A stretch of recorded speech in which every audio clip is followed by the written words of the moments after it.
coming to you live from our brand new Studio R in Colombo. I'm Arundhati Mudannaike. Let's start off with a look at the stories making headlines this evening.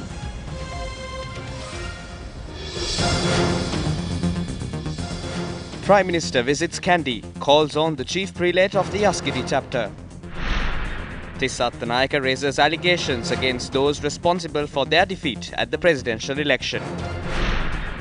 UNP leader requests Defence Secretary to provide security for UNP members. 42 arrested on bribery charges thus far during the year. And now the stories in detail. Honouring the traditions, Prime Minister Mahinda Rajapaksa paid homage to the sacred tooth relic in Kandy today.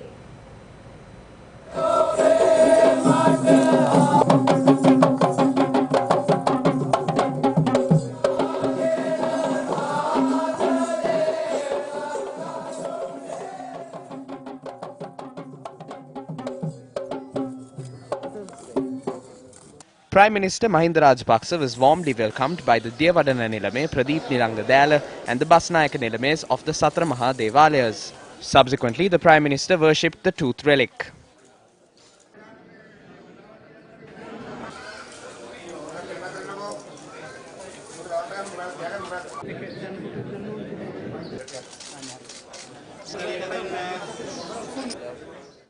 Thereafter, the Prime Minister placed a special note and signed the visitors' book at the temple.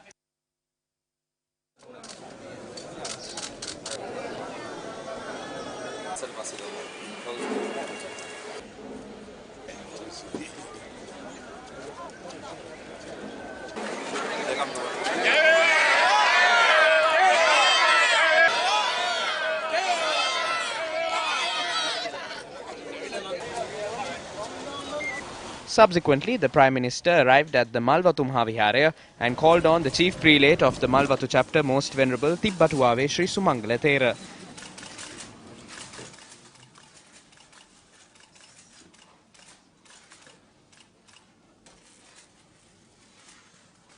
Thereafter, the Prime Minister engaged in religious observances and obtained blessings from the Chief Prelate.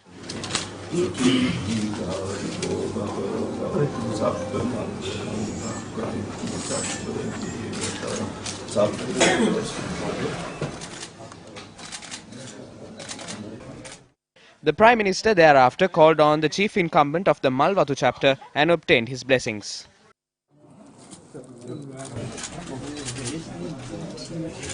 The Prime Minister also visited the Askiri Mahaviharaya and called on its Chief Prelate, Most Venerable Varakagoda Sri Jnana Ratana Thera and its Chief Incumbent Venerable Anamaduwe Dhammadasi Thera and obtained their blessings.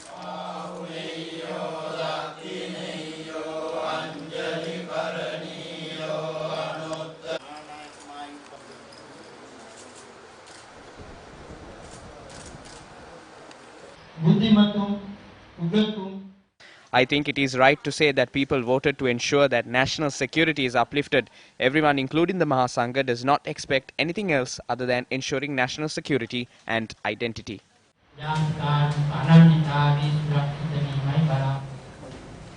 The Ministry of Defence stated that complete attention has been given to the request made by leader of the United National Party, Ranil Wickremesinghe, to provide adequate security to its party members. Defence Secretary Major General Kamal Gunratna said the matter was discussed during a meeting with Ranil Wickremesinghe. The meeting was joined by General Secretary of the UNP, Akila Viraj Karivasam, and MP Naveen Dissanayake. Defence Secretary Major General Kamal Gunratna assured he will not allow any tense situation to occur based on political issues and that necessary steps in this regard are already in place. He added, in the event of a tense situation, the police and security forces have been instructed to enforce the law against those responsible. A special gazette notification has been issued for the deployment of armed forces personnel for the purpose of maintaining public safety in all districts of the island. The special gazette notification was issued with the signature of President Gotabaya Rajapaksa. With the removal of the state of emergency of the April 21st attacks, the President summoned the Sri Lanka Army, Navy and Air Force to maintain peace in the country under the Public Security Ordinance. According to the powers vested with the President by the Act, the armed forces have been deployed in the 25 administrative districts to safeguard public order. Former General Secretary of the United National Party, Thissatta Nayaka, says pointing fingers at each other instead of taking collective responsibility would only hinder their journey towards rebuilding. He made these remarks issuing a statement in reply to a statement which was issued by the General Secretary of the United National Party, Akila Viraj Karyavasam, which had explained the process which was followed in gearing up for the presidential election and how responsibility had been delegated. In his statement, Thissatta Nayaka says the release issued by Akila Viraj Karyavasam on the 20th of November has deliberately concealed the truth by blaming the Presidential Election Operations Office situated at Vauxhall Street. The statement further notes Sajith Premadasa had been given presidential candidacy a week after the date for the presidential election was announced, adding that the delay had acted as a major obstacle for Sajith Premadasa's victory. Thissatta Nayaka notes, although party leaders were responsible to create grassroots organizations and provide leadership to parliamentarians, organizers and trade unions, there is a considerable doubt as to whether it had occurred according to a streamlined manner with proper leadership, and that all leaders should tap into their conscience and question as to whether they had fulfilled their duties to the best of their abilities. Thissatta Nayaka notes, at times, party supporters and representatives had taken more responsibility towards ensuring the victory of Sajith Premadasa since a proper leadership had not been provided from within the party. Thissatta Nayaka also adds, the purpose of the Presidential Election Operations Office situated at Vauxhall Street was to organize the string of rallies which Sajith Premadasa attended, organize special meetings and events, coordinate with all parties and civil organizations which were part of the United National Front, and to actively include them in election-related activities. He adds, all those activities had been fulfilled efficiently and effectively. The statement further reads, former chairman of the United National Party, Malik Samaravikrama, had been named the operations manager of the main election steering committee. It also requests for those responsible recall the advice which had been provided during two meetings, one with the Prime Minister and the other between party leaders. The release issued by Thissatta Nayaka also claims, during the meetings which took place with the attendance of the Prime Minister and the candidate, advice regarding the election campaign had been provided by Operations Manager Malik Samaravikrama, Chairman Kabir Hashim and General Secretary Akila Viraj Karyavasam. Thissatta Nayaka also notes the tacit threat which was issued ordering not to invite party organizers and managers to the Presidential Election Operations Office situated at Vauxhall Street cannot be hidden anymore. Writing further, Thissatta Nayaka claims that although a finance committee had been put in place, headed by Malik Samaravikrama, to allocate funds for the election campaign, Thissatta Nayaka had been neither a member nor a coordinator of the said committee. He adds that Akila Viraj Karyavasam has full knowledge of it. In his statement, Thissatta Nayaka has spoken of the impediments to the journey of rebuilding the party. He states, victory and defeat are two staples of an election. He also calls for collective responsibility to be taken up, stating that fulfilling one's responsibility is of utmost importance. He also adds, if one does not fulfill his or her responsibility and instead tries to pass the buck, it would only result in a hindrance to the journey of rebuilding and resurrecting the party. Finally, Thissatta Nayaka states, failing to accept shortcomings and attempting to avoid responsibility for it without paying attention to team spirit is a shameful act. Following views were expressed by parliamentarian Manush Nanayakara following a party members' meeting in Galle today. When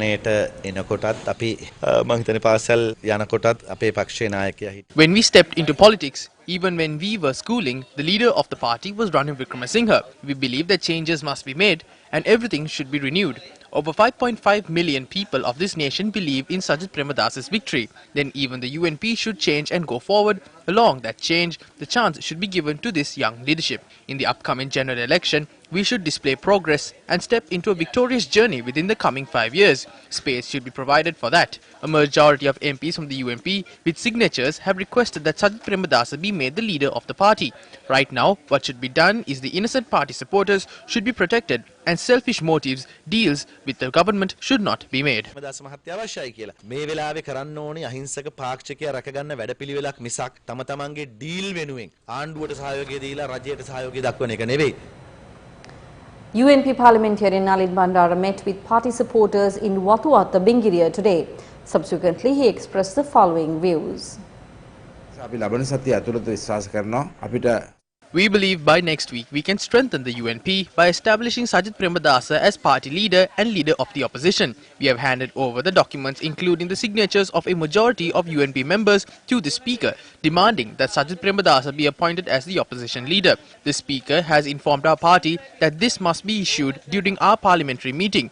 Ranil Wickremesinghe is a leader who boasts about democracy, and therefore we hope to solve this matter democratically, with the consent of all parties linked to the UNP and with the consent of the majority to appoint Sajid Premadasa as the opposition leader by next week. ඒ බහුතර කැමැත්තෙන් සජිත් ප්‍රේමදාස මහත්මයාව විපක්ෂ නායක දුරට එළඹෙන. Let's now take a look at some of the views expressed during a media briefing convened by the organisation to protect the UNP in Horobotana yesterday. ප්‍රතිශතය දිනෙන් දින අඩු වුණා. මේ සියල්ලටම වගඋත්තරකරු තමයි අපේ Our voter percentage declined continuously, and the former Prime Minister Ranil Wickremesinghe is responsible for this. Former President J.R. Jayawardena and Ranasinghe Premadasa handed over the party to the country.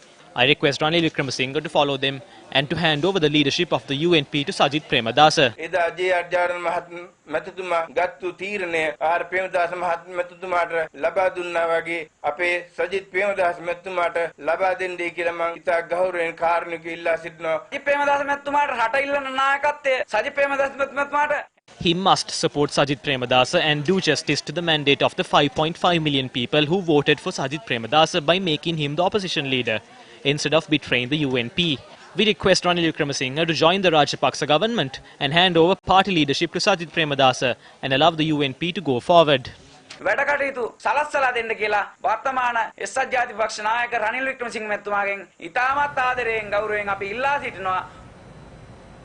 A media briefing was convened by the Gajasavi Samajawadi Peramuna in Wattala today. හැමදාම පක්ෂයේ අවුරුදු ගානක ඉඳලා එන ප්‍රශ්නයක් ආවම රනිල් වික්‍රමසිංහ මැතිතුමා කාගේ හරි කරේ තියලා ඒක මග ඇරලා ආපහු එතුමා නායකත්වයට ඇවිල්ලා. The only thing that Ranil Wickremesinghe did being the leader of the UNP is, when a problem arose in the party, he puts it onto someone else's head and he gets away with it. This is not Ranil Wickremesinghe's or the General Secretary's party, nor is it anyone else's party. This is the people's party. They should give party leadership to Sajid Premadasa. All the ministers in the UNP will support Sajid Premadasa as the UNP leader and as the opposition leader. When he is made the opposition leader, he will be able to face the general election with more votes. The transition from victory to defeat was because of his best friends in the party. 90% don't like Ranil Wickremesinghe being the Prime Minister or the opposition leader. At this point, I would like to say that if Ranil Wickremesinghe becomes the opposition leader, then there is no way that the UNP can be saved. එක්සත් ජාතිපක්ෂ අභාවයට යන එක වළක්වන්න බෑ කියන එක මම මේ අවස්ථාවේ UNP MP Bandulal Bandarigoda expressed these views to the media in Baddegama today. අපේ ගරු නායකතුමාගෙනුත් මේ පක්ෂයේ කෘත්‍යාධිකාරී මණ්ඩලයේ සියලුම සමාජිකයන් We respectfully request the leader of the UNP and the party's working committee to hand over the UNP to Sajid Premadasa and the younger generation. For 25 years, the youth of this party, its younger generation supported him and complied with his programs. We sacrificed our lives for the United National Party. We need a clean and new leadership as the opposition leader. අපේ තරුණ ජීවිතයම කැප කරමින් අපි කටයුතු කරා. යටින් deal දාන, ඒ ආයත් එක ගනුදෙනු බේර ගන්න කටයුතු කරන විපක්ෂ නායකවරයෙක් නෙමෙයි. ඒ සඳහා පිරිසිදු අලුත් දේශපාලන නායකයෙකුට මේ විපක්ෂ නායකකම ලබා දිය යුතුයි. President of the Russian Federation Vladimir Putin and President of Seychelles Danny Faure in a statement has congratulated President Gotabaya Rajapaksa on winning the recent elections. Commenting on the president's victory, President Putin, in a translated statement, said that, quote, "It definitely meets the fundamental interests of our people and is in line with the strengthening of regional stability and security," end quote. President Putin also said that the Russian-Sri Lankan relations are of traditional friendly nature.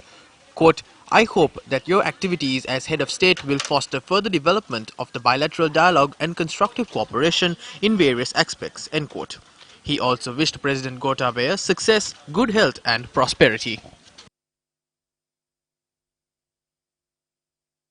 In his message, he says, quote, "I am confident of exemplary leadership will transmute into valuable contributions towards Sri Lanka's unfaltering march to achieve further economic prosperity, internal stability and regional peace." The Church of Ceylon has congratulated President Gotabaya Rajapaksa.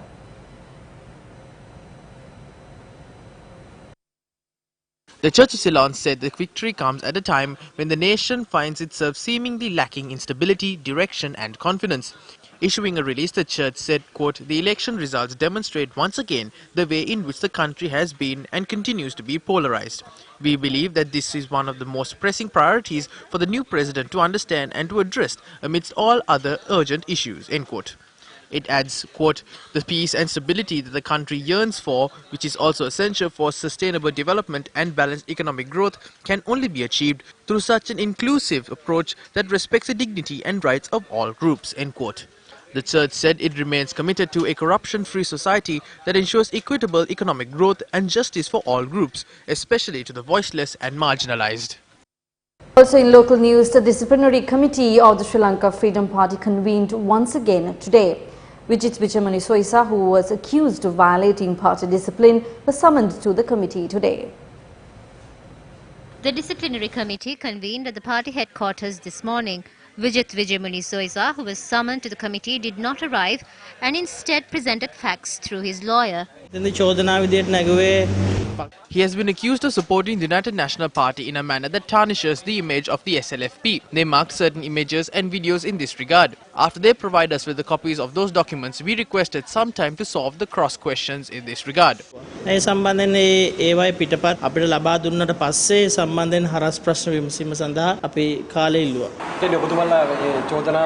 ප්‍රතික්ෂේප කරනවා. එතුමාට කැඳවීම තියෙද්දි ඔබතුමාලා පැමිණීම මේකට බත් ඒ කියන්නේ ඇයි එහෙම වෙන්නේ? නෑ එතුමා එනවා ඊළඟ දවසේ එතුමා සම්බන්ධ වෙවි. එතුමා වෙනුවෙන් එතුමාගේ නීතිඥවරයා විදියට අද මම මේකට සම්බන්ධ වුණා. එතුමා තාම ශ්‍රී ලංකා නිදහස් පක්ෂයේද එක්සත් ජාතික පක්ෂයේද? මොකද ඒ සම්බන්ධයෙන් මට උපදෙස් නෑ. මට උපදෙස් තියෙන්නේ මේ විනය පරීක්ෂණය සම්බන්ධයෙන් විතරයි. විනය පරීක්ෂණයකට ආරම්භ වෙලා We have commenced the process to gather evidence regarding disciplinary inquiries. We have postponed disciplinary inquiry proceedings to the 7th of December at 12 in the afternoon. Meanwhile, SP Disanayaka, Dilan Pereira and Lakshman Yapa Bewaldana were summoned by the SLFP disciplinary committee on the 5th of last month. However, all three MPs were not present and were represented by their respective lawyers. In addition, AHM Fauzi has also been accused of violating party regulations. Parliamentarian Rohita Begunwardana expressed these views at an event in Kalutara.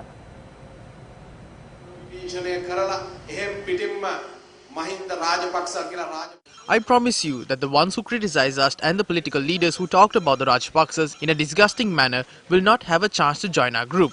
I would like to remind you that even though I didn't fight for any ministerial position, I will rise against decisions that deviate us from the main goal.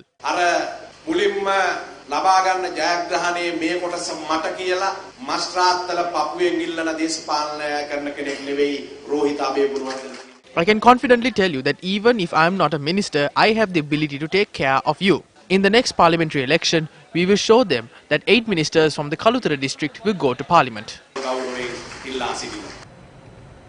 A study reveals that there is a risk of rapid contamination of water in the Kalani River. The study was conducted by the Auditor General's Department. Kalani River, the second longest river in Sri Lanka and the fourth largest water basin in Sri Lanka, provides drinking water to nearly 80% of the population in the Western Province. According to the National Audit Commission, over 10,500 factories have been identified to be located surrounding the Kalani River. Recent studies have revealed that these industries and domestic activities have increased the pollution rate of the Kalani River.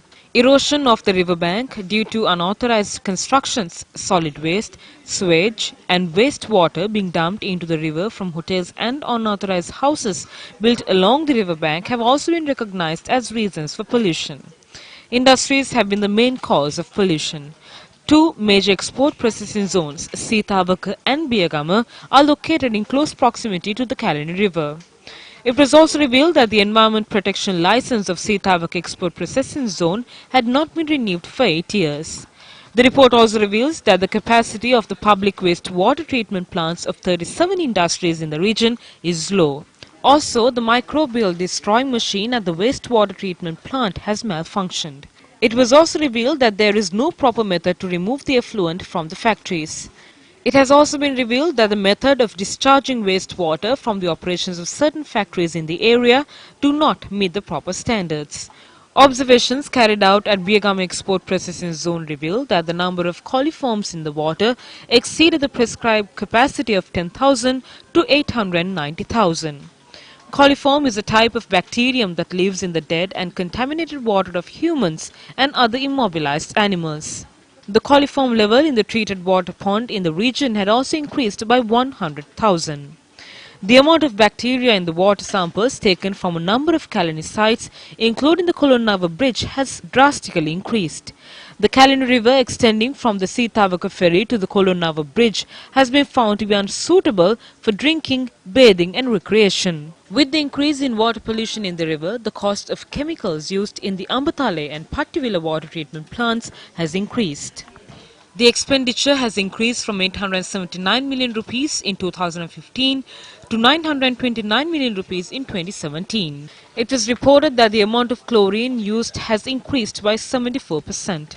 The report of the Auditor General's Department shows that the cost of producing clean water has increased in the last 5 years with the increased use of chemicals in both water treatment plants. According to the Auditor General's Department, the Central Environmental Authority, the Department of Irrigation, the local authorities, the Urban Development Authority and the Water Supply and Drainage Board should be actively involved in protecting the water of the river. The Commission to investigate allegations of bribery or corruption said that 42 suspects have been arrested so far this year on charges of bribery. Director of Investigations of the Bribery Commission, SSP Priyantha Chandrasiri, said that the suspects were arrested during 36 raids. State officials are also among the arrested. Meanwhile, the Chilab Assistant Superintendent of Police, who was arrested yesterday for accepting a bribe of 190,000 rupees, has been remanded until the 4th of December. A study conducted by the National Agenda Committee on Energy of the Ceylon Chamber of Commerce points out that the CEB has resorted to purchasing energy power as a routine practice, resulting in the CEB incurring additional losses. The report adds emergency power purchasing, which was expected to be used in only cases of natural calamity or long-term failure of a critical power plant, has now become the norm. The committee points out emergency power has been procured from 2016 under various guises and appeared that the CEB has not in fact procured the plants listed in the approved generation plan nor expanded their transmission network, leading to a year-on-year shortage and the 2019 power crisis. It adds several procurements were done on an ad hoc basis with varied costs and no rationale, without proper detailed assessments of shortage, scenario analysis and economic impact, which are the regulator's obligations to provide in protecting public interest. The report points out Sri Lanka continues to follow a least cost power generation principle, embracing more coal and obsolete technology. Milinda Morgado, founder of the Pathfinder Foundation and former cabinet minister, called on the new government to refrain from holding provincial council elections prior to the parliamentary elections. He suggested that the government should, as part of the expected constitutional overhaul, seek to mobilize the necessary two-thirds majority to repeal the 13th Amendment and thereby abolish the provincial council system at the conclusion of parliamentary elections. Moragode reiterated his earlier proposal that the provincial councils should be abolished and power directly devolved to empowered and reconfigured local, urban and municipal councils, since these bodies operate closest to the citizenry. They are in a better position to address and solve community-level problems. The original intent of the 13th Amendment, enacted in 1987, was to create more provincial autonomy in order to help resolve Sri Lanka's ethnic problem. Instead, this structure has proven to be superfluous, expensive, divisive and fraught with inefficiency. Finally, he also proposed that an empowered Senate, upper house to be set up to address issues concerning religious, ethnic and regional diversity. The Department of Meteorology said thunder showers accompanied by severe lightning are likely to occur at several places in western, central, Sabaragamu, Ua and southern provinces and in Batticaloa and Ampara districts during the evening or night. The department said showers of up to 100 millimeters can be expected. Temporary strong gusty winds of up to 70 to 80 kilometers per hour can also be expected during thunder showers.